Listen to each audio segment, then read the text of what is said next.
প্রতিযোগিতা যদি করতেই হয় তবে সেটা নিজের সাথেই করা উচিত। নিজেই নিজের প্রতিদ্বন্দ্বী হতে পারলে আখেরে নিজেরই লাভ। প্রথমত নিজের সাথে নিজে কম্পিটিশন শুরু করলে আশেপাশের অনাবশ্যক অনেক কিছুকে আমরা সহজেই এড়িয়ে যেতে পারি। দ্বিতীয়ত আমরা যেই সব দোষ বা খারাপ দেখে অন্যদের সমালোচনা করি বা অভিযোগ করি, সেই সব কতটা আমাদের নিজেদের মধ্যে আছে বা নেই সেটা বুঝতে পারি।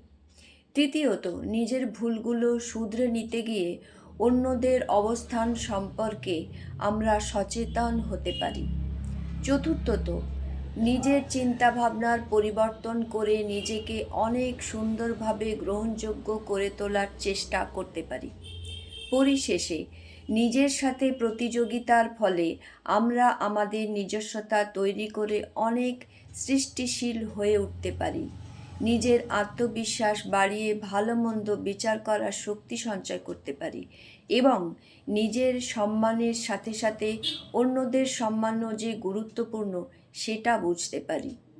যে সময়ের মধ্যে দিয়ে আমরা যাচ্ছি সেখানে বেশিরভাগ ক্ষেত্রেই দেখা যায় পরশ্রী কাতরতায় বা উচ্চাকাঙ্ক্ষিতায় অনেকেই দিশেহারা হয়ে হতাশায় ঘিরে ফেলে নিজেদের। তারপর তার থেকে বেরিয়ে আসার জন্য নিজেকে নিজের মুখোমুখি বসানোর খুব দরকার। প্রতিযোগিতাটা যখন নিজের সাথে শুরু হয় তখন নিজের উত্তরণের পথ সহজেই খুঁজে পায় মানুষ।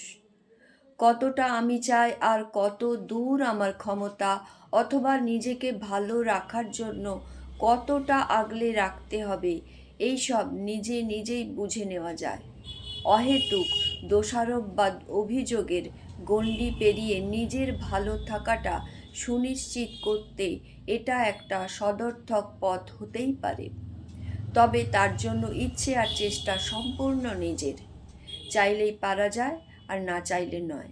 সব কিছুর মতো এটাও সম্পূর্ণভাবে মানুষের ইচ্ছাধীন।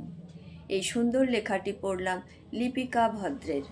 সবাইকে আমার অনেক অনেক ধন্যবাদ, ভালোবাসা, নমস্কার। সবাই খুব ভালো থাকবেন, সুস্থ থাকবেন, আনন্দে থাকবেন।